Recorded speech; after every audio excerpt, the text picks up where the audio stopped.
Hi, welcome everyone. Thank you for joining us for today's virtual roundtable best practices for getting recruited into energy. My name is Jessica Weiss, and I'm the program director for the Columbia University's Center on Global Energy Policy's Women in Energy Initiative. Our mission is to elevate women and enhance inclusion within the energy workforce by developing and sharing research, expanding entry into the sector, and supporting professionals.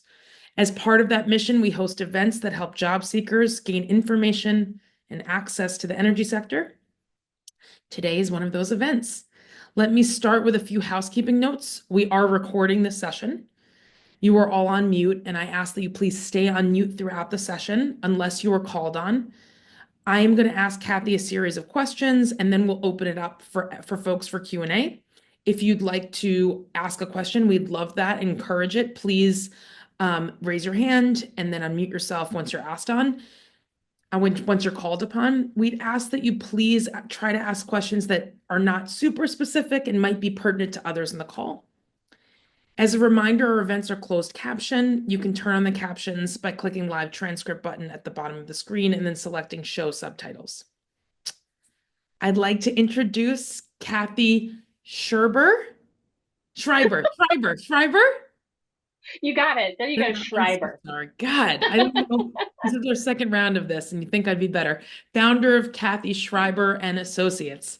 Cathy Okay. has worked for more than 20 years in the social sector, developing and executing plans that follow a clear North Star of justice and equity, raising money to power those plans, and supporting leaders and teams working to achieve ambitious goals. Cathy's full bio is available on our website. And we asked Cathy to join us today and last week because Cathy frequently helps energy organizations recruit talent. And as a result, Cathy has an insight to what energy organizations are looking for in new talent. And we thought that insight would be incredibly helpful for job seekers. We're thankful that Cathy has agreed to donate her hours of her time to our community. So thank you for joining us again, Cathy.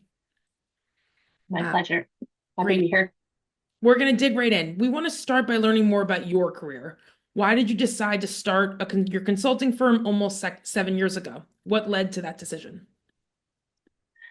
Yes, what led to that decision? Well, I had been working the majority of my career, as you know, in the social sector, so the nonprofit and philanthropic space. And I had been with a statewide public foundation here in California focused on gender equity, racial justice, economic security. I had been there about 14 years or thereabouts, and I just started to notice some ennui, some, restlessness and curiosity about where I could go to have greater purpose and what was calling me in. You stick somewhere a long time and you acquire a lot of different responsibilities. You wear a lot of hats. I was the COO, CFO when I left, which means I oversaw lots of different things and was a bit of the connective tissue in the organization. It took about a year for me to leave, both to, I think, muster the courage to leave something that felt pretty comfortable and very familial, and something very close to my heart, a mission very close to my heart, and to figure out how to redistribute my responsibilities and reorganize our team. So it took about a year. I left with a 15 and a half year tenure.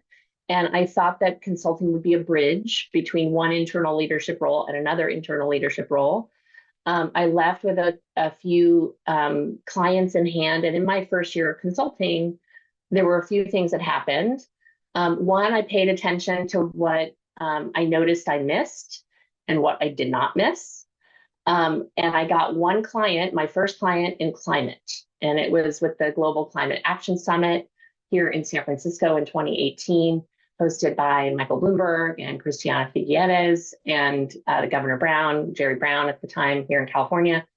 And it was my first opportunity to work with companies, sponsors, really designing their engagement in the summit, and exposed me to the team inside the governor's office and the commitments they were making around climate and clean energy.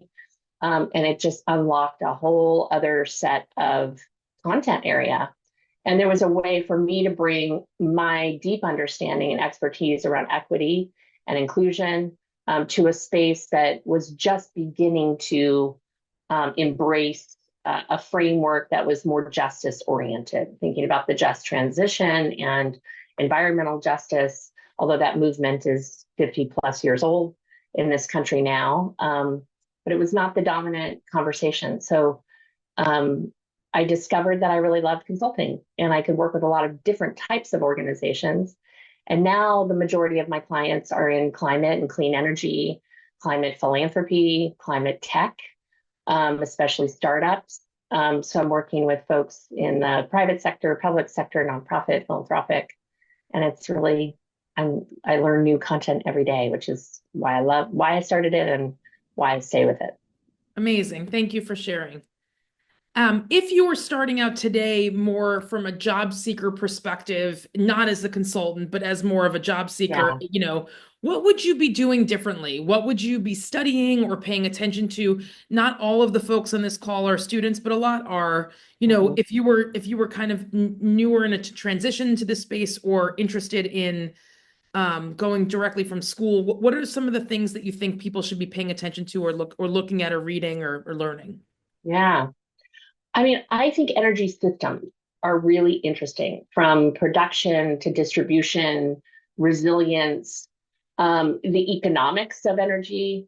I have always been driven by equity and justice, and I think there's a real frame to think about energy from that lens or from that analysis.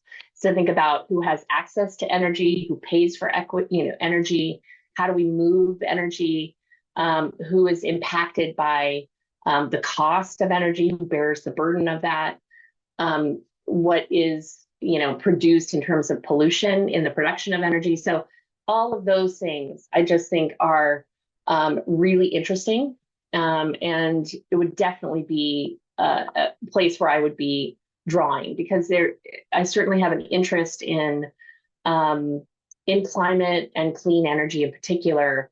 But there's a lot of history there that I would want to dig into and better understand. And I think the economics, when you follow the money, you discover a lot of things. You discover a lot of who the players are, where the power is, and who is, who does not hold the power. And that would be motivating for me. That would be where I lean in and be like, that doesn't seem right to me. How can we democratize this or make this fairer and cleaner and safer for the people who need it most? And so that's what I would be thinking about. I think the other thing, I don't have very many professional regrets, if you will. I feel very grateful. I've had incredible mentors and wonderful colleagues, and I feel super, super proud of my career and grateful for it. And I did not pursue an MBA. And that's something I thought about doing, and I thought a lot about doing. I grew up in a very big family, and we all paid our way through college. So I worked full time to put myself through college. And by the time I came out with some sizable debt, I had to get to working. And it didn't seem feasible to me to think about pursuing an MBA, even an executive MBA. But I do think it is a powerful degree. And it's a powerful, again, analysis to think about energy systems and to see sort of climate science, business, and policy intersect. I think all companies are thinking about that intersection. And there's, certainly places for do-gooders everywhere. That was not true when I graduated from college. There was kind of a path, I guess, in the social sector, but I think today people have so many more options, and that's, I think, super duper exciting. Thank you. Thank you for that. Can you talk a little bit? You named some of the subsectors that your clients are in. What are your clients looking for in new talent? What are some of the through lines between your different clients and some of the talent that they're looking for? Yeah, I'm going to give you an answer that will sound like a hedge, but it's really not. It depends on the role. So I think that it depends on the level of the role, the level of responsibility, the level of positional authority in the role. I do think that at higher levels of positional authority, meaning kind of director, vice president and up, clients are looking for people with a proven track record who can drop right in and hit the ground running. So there's an expectation, if your point of entry is at a senior enough level, you've done this job before, and you can help us see around corners. I would say, especially with startups, finding people who are more experienced than other members of the team, who can help see ahead and who have the lived experience, and the time in the workforce, I think, is a really powerful asset. I think at more entry level and mid level roles, I think what folks are looking for is intellectual curiosity, the willingness to learn, the ability to learn quickly, some facility around context switching, being able to move from one, even though there's all kinds of, brain science on the impossibility of multitasking and how bad it is for our brains to do a lot of context switching. I do think that many of my clients hold this expectation that you can either pivot quickly between topics, between clients, between clients in different industries. I think that's very challenging. So there is, I think, certainly an expectation there. I think the other thing that, at least with the clients I work with, because I centralize this, emotional intelligence is really, really important. So, and there's all kinds of ways that I assess that throughout a process and throughout conversations. It starts with having some self-awareness. So do we know what our strengths are? Do we know what our blind spots or weaknesses are? The kind of people we need around us to be successful, because we can't be good at everything. Are we good at connecting those dots? And do we have a low ego, sort of high EQ, low ego? Can we be part of a team? Can we roll up our sleeves? Can we jump in regardless of how much experience we have? Is there willingness to do that? And then do we have the awareness of the impact that we have on other people? Are we sensitive to other people's experiences? Are we curious about their experiences? Do we seek to learn? And do we think holistically as a team? So I know those all sound like softer skills, but they, I think, are incredibly important to every client I work with across any sector. Are those aspects. And then, of course, there are ways to assess technical capability. The searches that I lead always have a homework assignment. There's always a chance to kind of sit in the seat and grapple with a hypothetical. I always encourage my clients to offer an honorarium for people's time and to ensure that that exercise is not onerous, that it's not extractive in any way. My nonprofit and philanthropic clients are much more willing to do that. Private sector clients less so, but I'm working on them one at a time.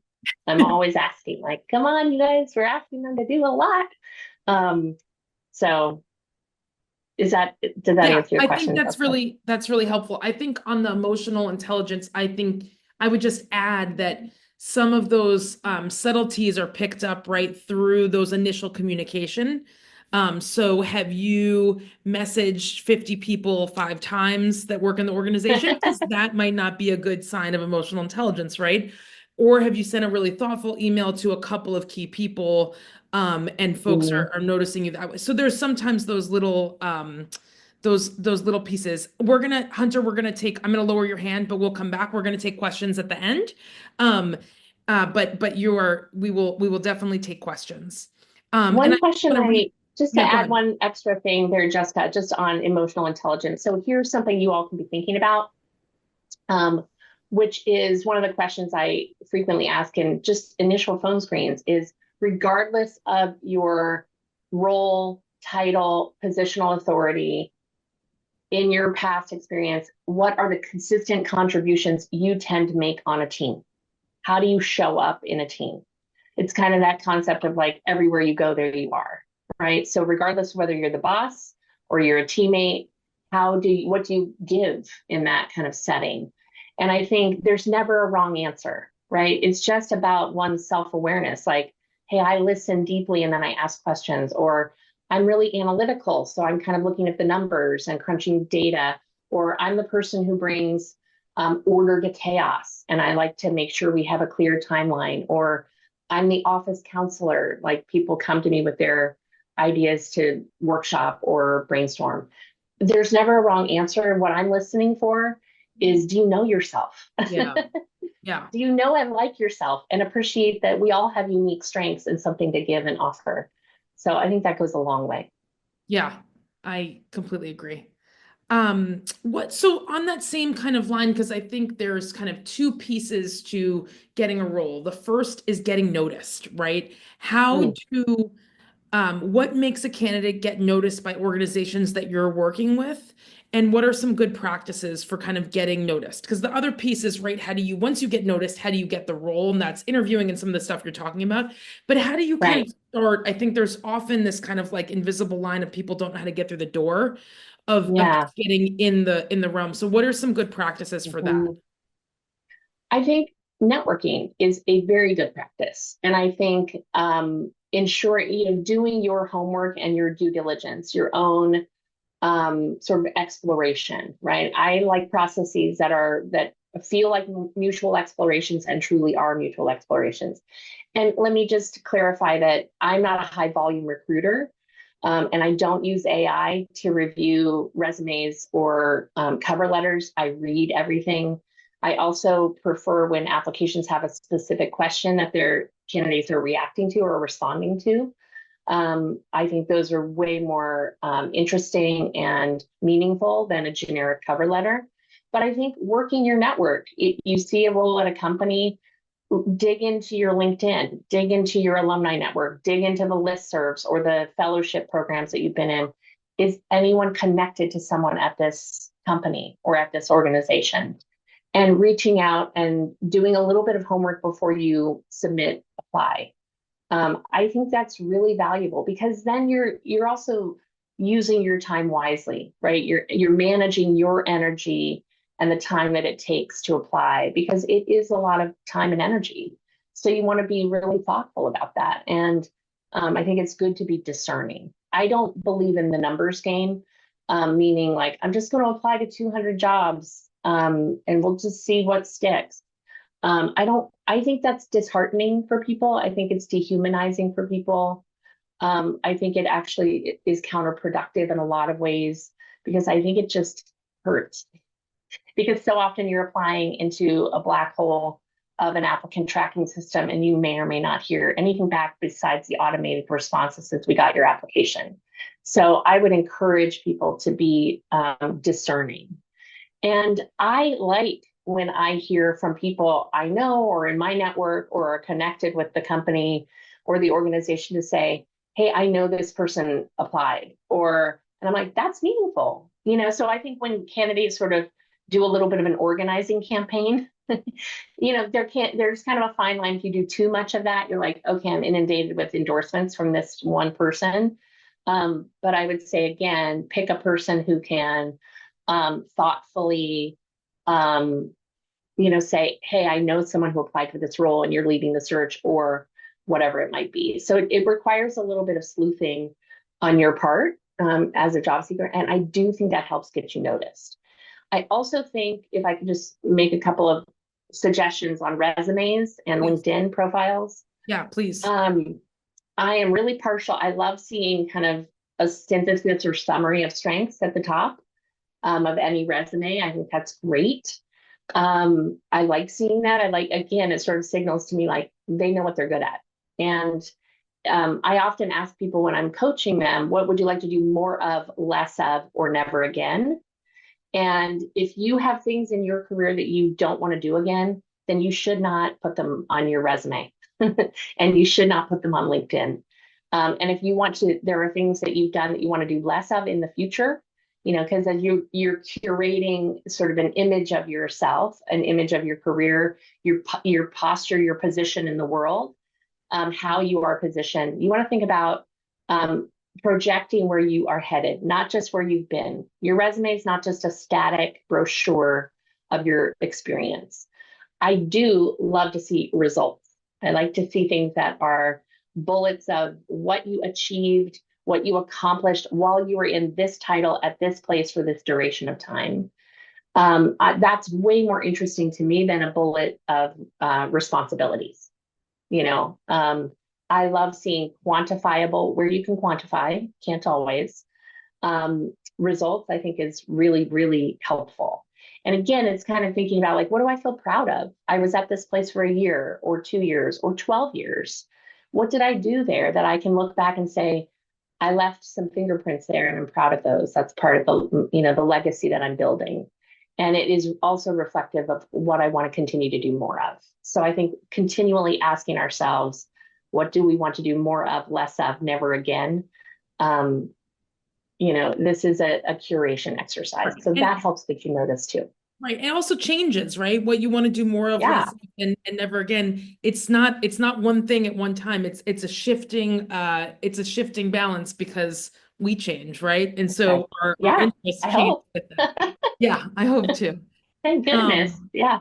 yeah, thank you. That was really helpful. I think also I just want to call out what makes this process so hard and frustrating is that you don't use AI, you are personally reading everything, and that's different from another organization. So there's no kind of one formulaic response to job seeking. It's an art, right? It's not a That's science. true.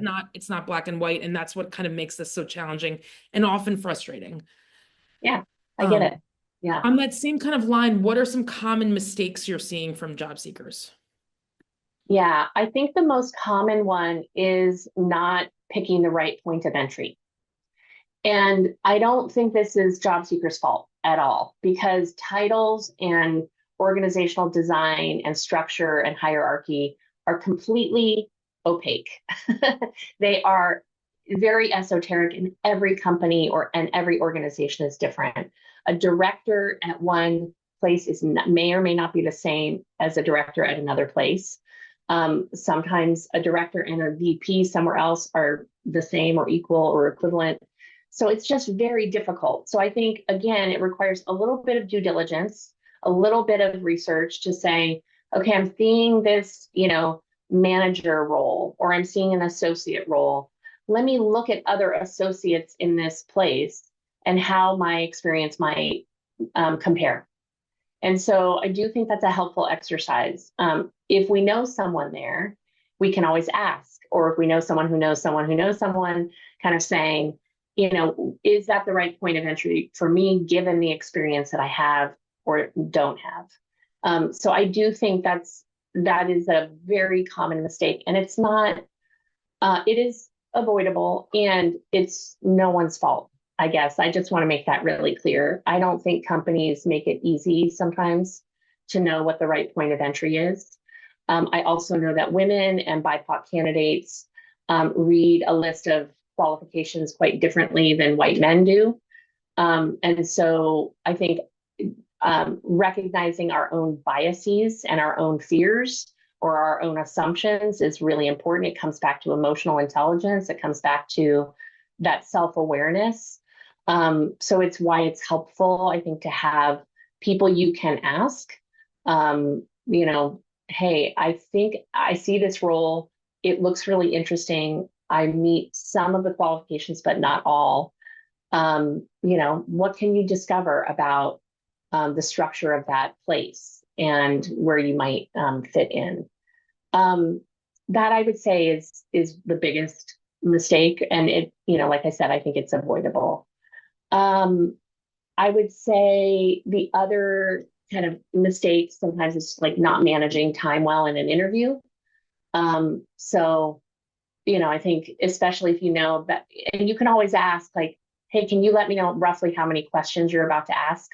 If we're doing a 30-minute phone screen, I like to tell people, hey, I have like 4 or 5 questions for you, and I want to make sure you have time to ask me a question. Then people can kind of meter their time. It's a bummer to run out of time in interviews, and you want to be able to communicate, but you got to kind of I would say, again, curate your responses and be really clear. Like, I want them to understand these 3 things about me by the time we get off this phone call. You're going to answer questions directly. I would say don't oversell nor undersell your experience. So I think authenticity goes a long way when people can say, I don't have that direct experience, but here's something that I think might be transferable. Those are some of the things that I experience and come up a lot. Thank you. That was great. We talked a little bit. Do you want to talk more about job title? I think we kind of touched on it. Is there anything else you kind of want to say about making sure that folks find the right job title for them? Oh, yeah. I think the only thing I would say is, yeah, I mean, I think I would say I know that there is pressure to have a resume that has some sort of logic, like a logical progression in one's career. But because titles are totally different everywhere, sometimes that's difficult. So I would say I wouldn't hesitate if you are already an associate. I wouldn't hesitate to look for another associate title because at a different place, it might be actually a step up in your career. So I don't get overly attached or fussy about whether I see career progression. And if I notice people going from director to manager or VP to director, I don't, I might be curious about it and I would want to better understand. But again, if the bullets are clear, like, okay, this was the remit that I had, or this was the scale of responsibility, I can figure that out. I am really reading things. So I think I Yeah. wouldn't worry too much about time. I think you've had this experience too, Jessica, Yeah. looking kind We of what, mentioned this, yeah, during this last call. My last role was assistant commissioner at the New York City Department of Small Business Services. My now role is program director.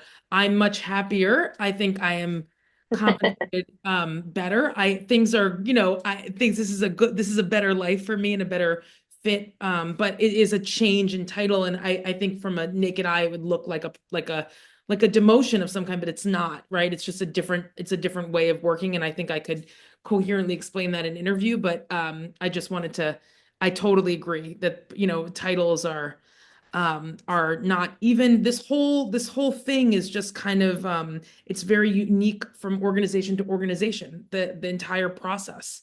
And from job titles to interviews to the way that they screen candidates and find talent, yeah. which is the reason why it's also challenging.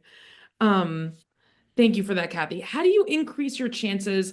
Just for everyone, I have about four more questions and then we'll open it up. Um, how to increase your chances of getting interviewed. So somebody wrote, I have revised my resume, but still I'm having a hard time getting into interviews. Someone else asked how to network effectively and efficiently to make sure someone doesn't feel like they're chasing after something. Mm. Um, yeah, and I do think networking is pretty important to do. And assessing your network. And if your network is not delivering, meaning you're tapping the network that you have, but it's not generating the access to conversations or interviews as you want, um, it's worth exploring how do you build other networks. And we might talk a little bit here about fellowships, because I think fellowships and internships can be an incredible way to build a new skill, especially if you're wanting to pivot. Um, it's also a terrific way to build a network because there are so many wonderful fellowship programs for, in climate, in clean energy, in environmental health, in environmental justice, in law. There's just, I have a growing list that I just sort of keep track of. I'm happy to share that, Jessica, with you after, if it's something you want to circulate. Um, I think these can be really useful. So I think having an honest assessment of your network and, and I think coming to things like this, you're all welcome to connect with me on LinkedIn. Um, and, we can stay in touch with each other.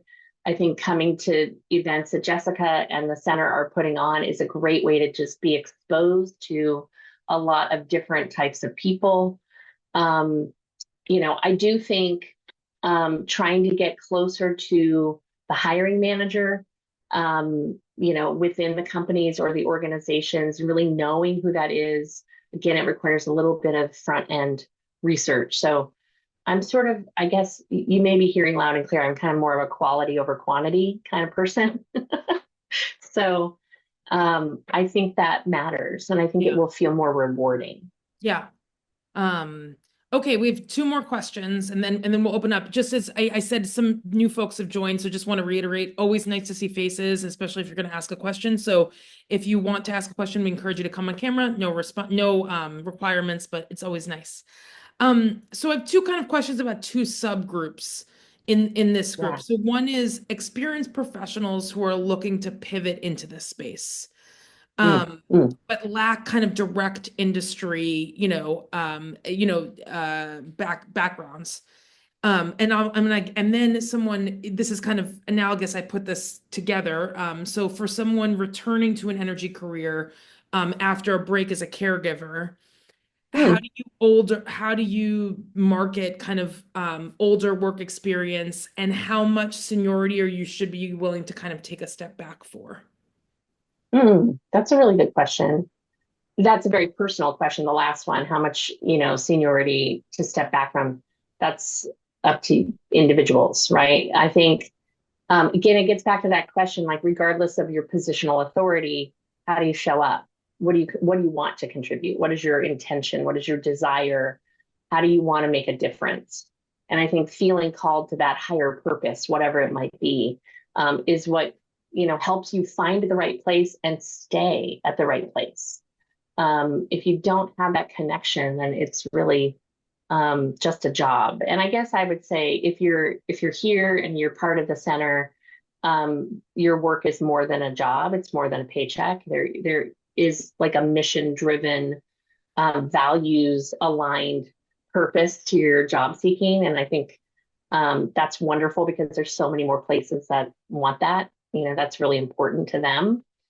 Um, so I think thinking through, I see very frequently career sabbatical, or career break, or, and I think because we've lived through the COVID era, it's very, very common to see some sort of break in time between 2020 and even 2024. I have three sons, so I have no issue with people on a resume indicating that they were a stay-at-home parent, or a caregiver of some sort. And I think increasingly companies and organizations are more sensitive, when I'm working with clients on human resource matters, and we're doing surveys, and even on the front end of surveying applicants anonymously. I always want to know, if they're willing to share, if they have caregiving responsibilities. And I think it's just important for us to know. I'm not weighting it as a better thing or a worse thing. I just think it's important to see our humanity first. We are people first before we are employees anywhere. I want to come back to the fellowships because I think that is an excellent way to sharpen skills and get up to speed on an industry, especially if you were part of the energy sector or oil and gas and you're trying to pivot toward clean energy, for example.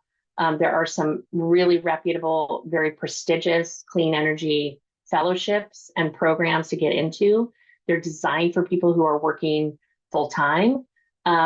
There's also, I think we had talked last time, Jessica, about people who want to pivot either into public service or out of public service. There's another program called Fuse, the Fuse Fellowship, which places people inside city and county offices, to work on things like sustainability plans, or any kind of pilot program around clean transportation or transportation electrification. We also talked a little bit last time about trade associations, as another potential pivot from, like, say, public sector into private sector. There are a gajillion. Thank you, Paulina. There are a gajillion trade associations for, for automakers, for utilities, for charging companies, for folks working on grid modernization, grid resilience, for all of the above. So I think some of those trade associations allow individuals to join them, or at minimum, you can attend a webinar, come to an event. So I think those are all different kinds of potential ways. And if you have appetite for those things and you have the ability to participate, I think they are resume builders. Um, I look at fellowships. I think they are meaningful. I'm aware of the ones that are quite competitive, like AAAS. So, or SALE or even climate-based, right? Climate-based has a great fellowship program. There are incubators, clean tech incubators all over the country. Some of them are associated with universities. These are startup incubators. I think it's another way to get involved, either as a volunteer, as an entrepreneur in residence, as an advisor to students. So I know many of your students are, or many of the members are earlier career, so they're not yet thinking about like, how can I mentor other people? Right. That's not where they are in their life. But for those of us who are on the back half of our careers, perfect time to pivot toward being of service and teaching and training and mentoring and sort of leaning into our crystallized intelligence, right? Where Yep. we have in our younger years is sort of fluid intelligence, where we're just like on fire, right? And workaholics tend to, sort of want to regain the sort of like the high point of their career. But the better news is that there's another intelligence curve that comes later, mid 40s and on, and even, doesn't peak until we're 80. Yeah. So this is awesome for us, right? Yeah. When I turned 50, I was like, woo, there's a whole other thing happening. Um, and I don't know what it's going to be, but there's a way to be of service. Great. I don't know if that That answered was, any of those I questions. think that was very helpful, and I think you did. I'm going to ask one final question, then we'll open it up. So I know there's always a lot of international folks on our Mm, calls and in our community. So I wanted to just ask about, is now a good moment for international people? We're really talking about the US job market, right? We're not really speaking mm. of the international job market. What can international folks do to make themselves more marketable and leverage kind of opportunities? I mean, I think a global perspective is incredibly powerful, especially when we're talking about energy markets and energy writ large. So I think that perspective is incredibly powerful, and I think it's a huge asset. I think for students who are looking to stay in the U.S. past their formal education, um, my recommendation is to target larger companies and larger NGOs that have the infrastructure to sponsor their visas. So I think the challenge that I experienced in talking with international job seekers is when I'm working with a smaller company or a startup, they do not yet have the infrastructure and the systems in place to sponsor employees. So my recommendation is to target the companies and the places that are already set up for that. I do think, I do think that that's a big consideration. I think it can be very frustrating for people. And the processes take a long time, even if you're doing a self-sponsored residency process, it can take a long time. I think consulting and contract work is another option for people. So seeking out opportunities to either work as an independent contractor or, for a project underneath another consultant is another way to gain some experience that is valuable and meaningful and builds the resume. But I think international students have like many, many more layers of challenge, and it requires really a lot of a lot of really smart, savvy, sophisticated strategy. Yeah, great. Thank you, Kathy. All right, we're going to open up to questions. I'll say as part of this, Paulina, your question is really around consulting and pricing that. So I don't think that's appropriate for this audience and this conversation. If you want to reach out to Kathy on your own, you can. And if you have another question, please feel free. But I just want to kind of stick to our topical point. Hunter, did you still have your question from earlier? You have to unmute yourself. So I'm gonna, yep, there you go. Sure. Thank you so much. And thank you for putting this on. And thank you for having this, Ms. Schreiber. My question, you mentioned, you talked about how, going into a senior position, people are looking for you to hit the ground running. And then you talked about for junior and mid-level positions, it's much more about your intellectual curiosity, about your emotional intelligence, maybe knowledge you develop within about the industry. But I wanted to ask, I think a lot of the people that are in these programs are kind of mid-level career folks who are pivoting to some extent in their career.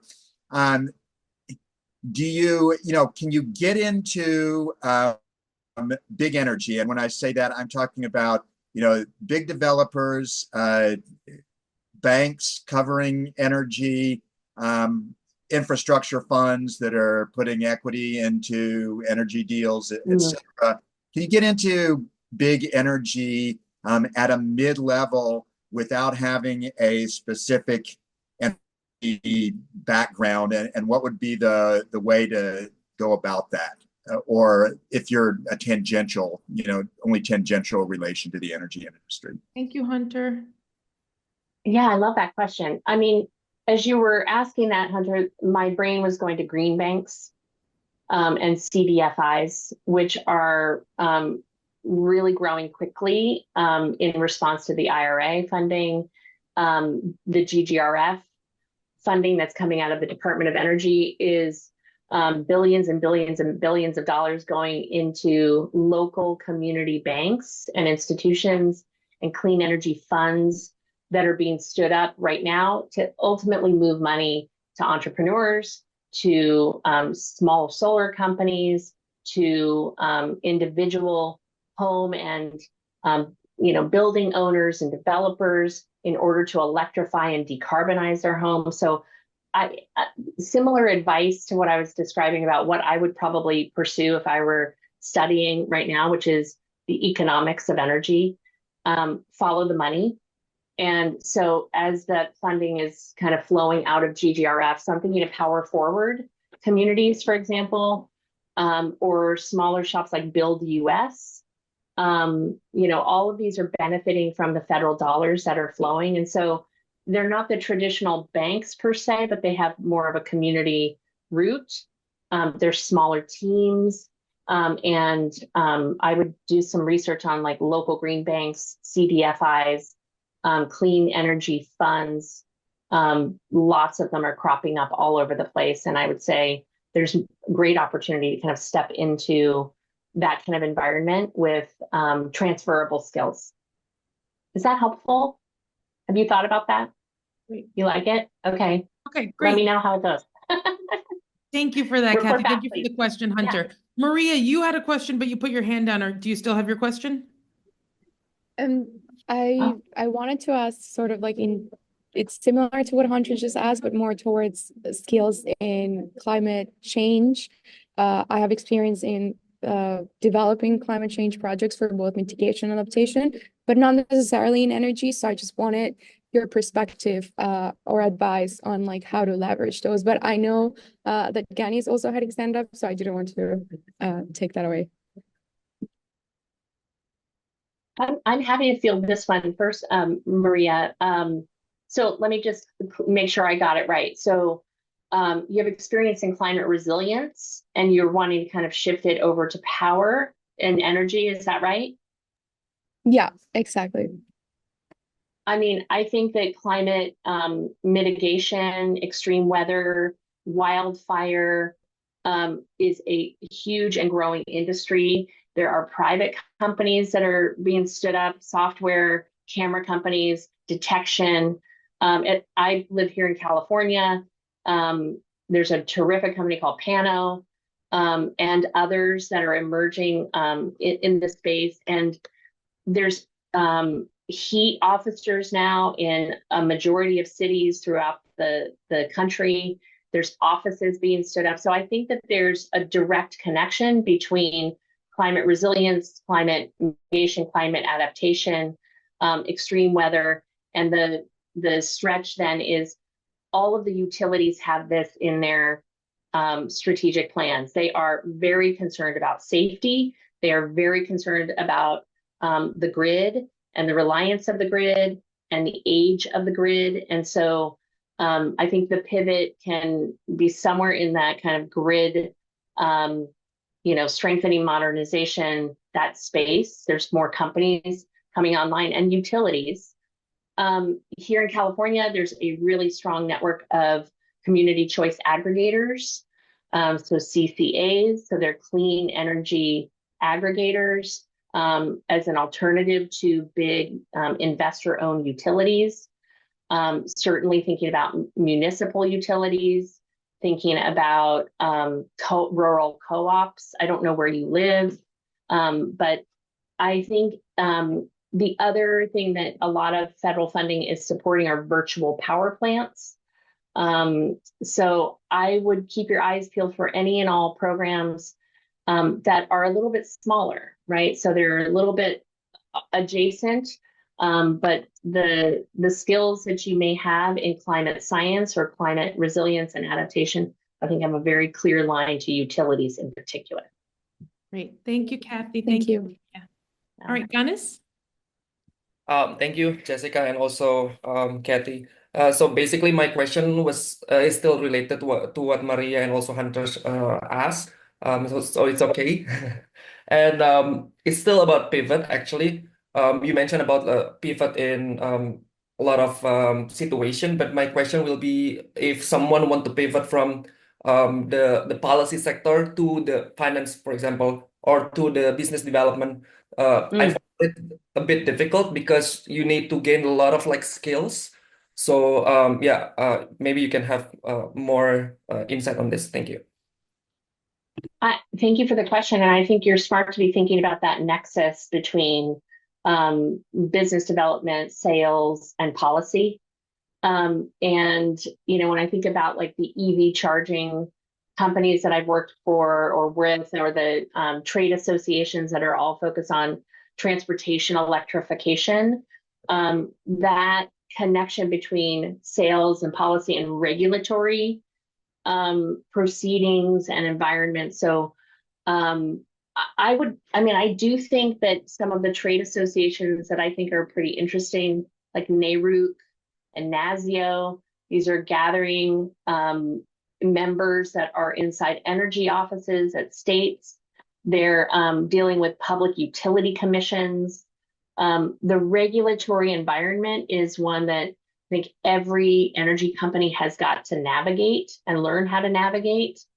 Again, I don't know where you're based exactly, but I would start to think about, is there a pivot there between, and I think thinking about the skills, the tangible skills that are required, the ability to synthesize a lot of information into tangible action, the ability to translate technical things, technical matters to non-technical audiences is an incredible skill. The ability to build authentic and durable relationships within a company and then with community.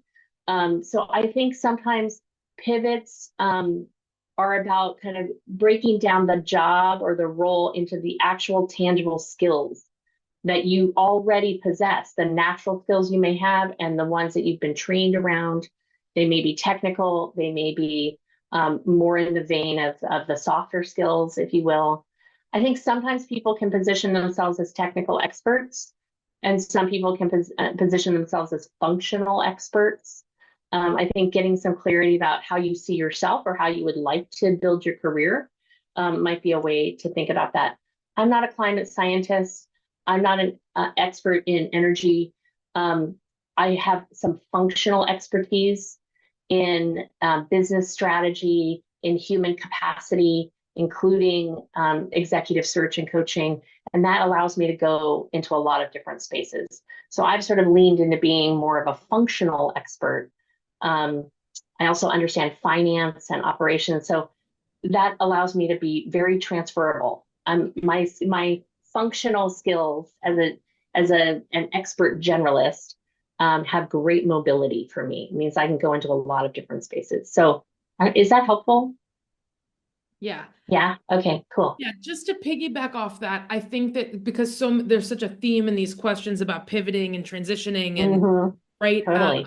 I think, and just to go back, just to pull some of the things that you've shared, right, which is about knowing yourself, know yourself, know what you're good at, understand where you add value, what your personal value proposition is, and Yeah. then understanding what you want to get into.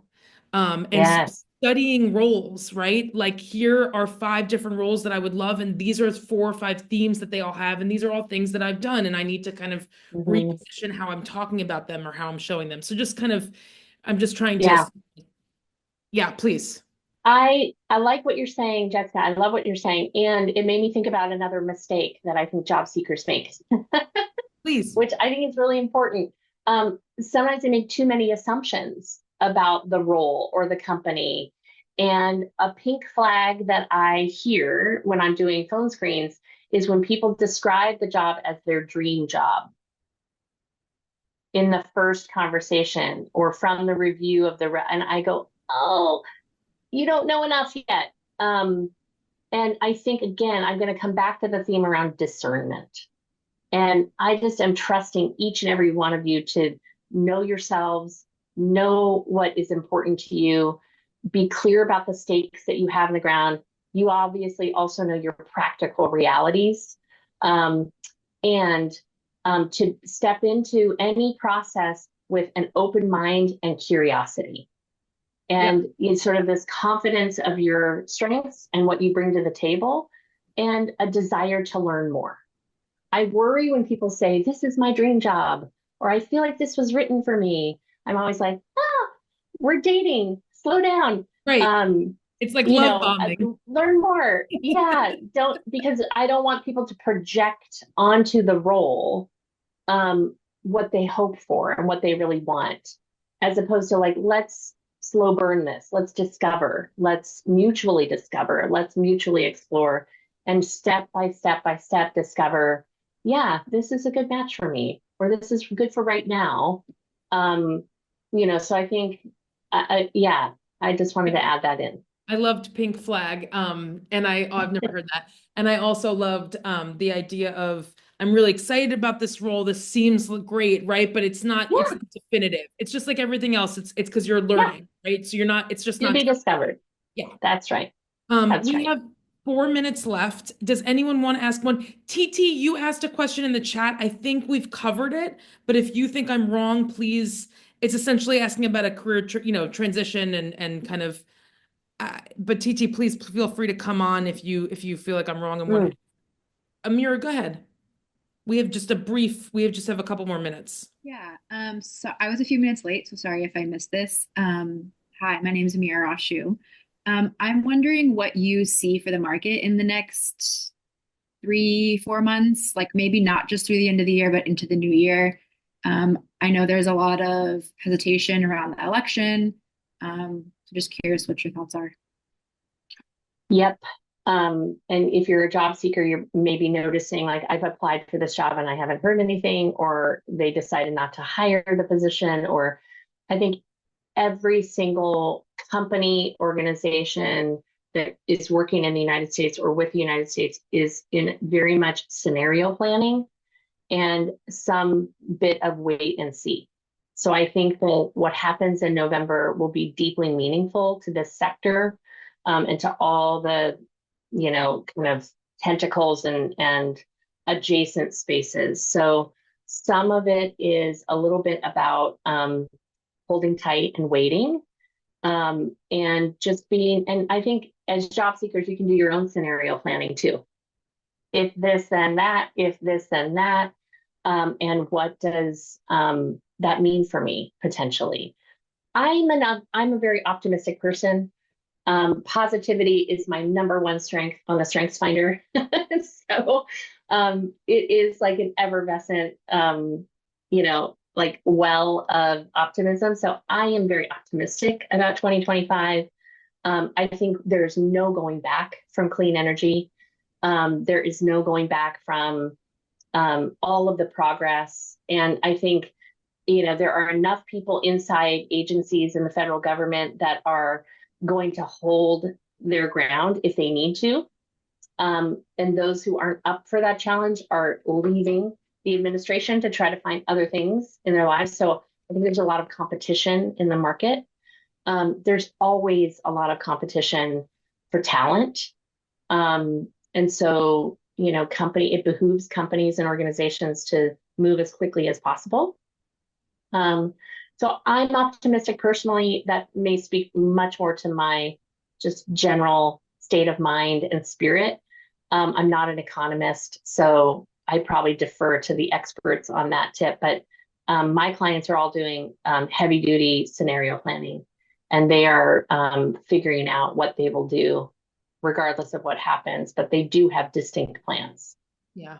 Thank you. Thanks for that question, Amira. I will say personally, I've seen a little bit of a decrease in the last, I would say 6 weeks of postings for me. I kind of I'm a bit of a repository for postings. So I think there is definitely, a pause happening, just to reiterate that. And hopefully that will, the pause will end regardless of what happens on election day. But yes. we did all from your lips.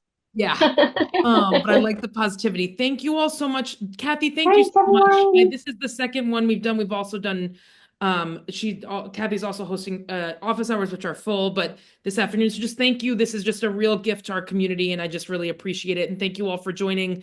We're gonna do an iteration of this, a recording, some best practices on our website.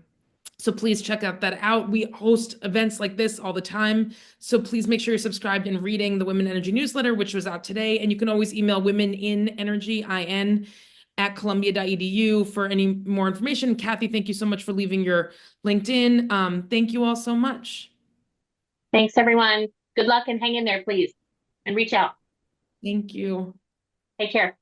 Bye.